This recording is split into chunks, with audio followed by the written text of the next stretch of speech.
নমস্কাৰ। শ্ৰদ্ধাৰ গুণমৰাণ ডাঙৰীয়াৰ অনুৰোধক্ৰমে মই এটি কবিতা পাঠ কৰিবলৈ লৈছোঁ।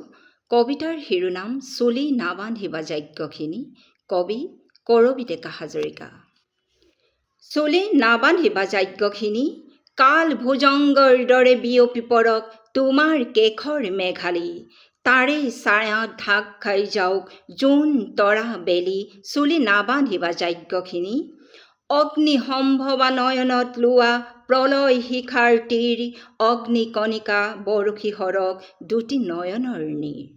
মুক্ত কেশেৰে পিছত বান্ধিবা কাল সাপ যেন বেনি, এতিয়া চুলি নাবান্ধিবা যজ্ঞখিনি। ৰুক্ষ কেশত তেজ সানি ল'বা এয়াতো তোমাৰ পণ, পাঞ্চজন্যৰ মাত শুনা নাই, দেৱদত্তও বাজি উঠা নাই, হয়তো হ'ব পাৰে কৌৰৱ সেনাৰ নিধনৰ বাবে মিলা নাই মহাক্ষণ। পঞ্চপতিৰ অনাথিনী প্ৰিয়া, চুলিৰ ছায়াত মুখ লুকুৱাই ভীৰু পাণ্ডৱক ঢাকিবলৈ দিয়া লাজ, ধৰ্মপুত্ৰ নীতিৰ অধীন।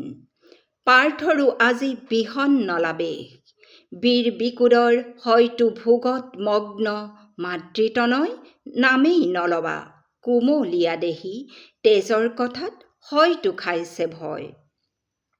যজ্ঞখিনি সহায় নেলাগে কাৰো, চুলিৰ মেঘত ধুমুহা নামক মেঘগৰ্জন বিদ্যুৎ জ্বলি হস্তিনাপুৰৰ সোণৰ কাৰেং ধূলি হৈ মিলি যাওক। আমাৰ বুকুৰে বেগাই আহিছে তোমাৰ প্ৰাণৰ তেজৰ তৃষ্ণা, দুঃশাসনৰ তেজ। বহুত সহিলো দুখ অপমান, বহুত দেখিলো নীতিৰ নামত অত্যাচাৰৰ ৰীতি। এতিয়া লভিছে আমাৰ নদীয়ে উভতি বোৱাৰ গতি। যজ্ঞখিনি কৌৰৱ সেনাৰ কিৰিলিৰ মাত এতিয়াও শুনি আছো, অন্ধ ৰজাৰ ৰাজ হাউলিত মৰণৰ পাখা খেল। ভীৰু পুৰুষৰ পণ হৈ আমি বহুত সহিলো ক্লেশ, এতিয়া তাকেই উভতাই দিয়াৰ ক্ষণ, মুকলি চুলিত সোণী ঠনাৰ ৰক্তিম আয়োজন।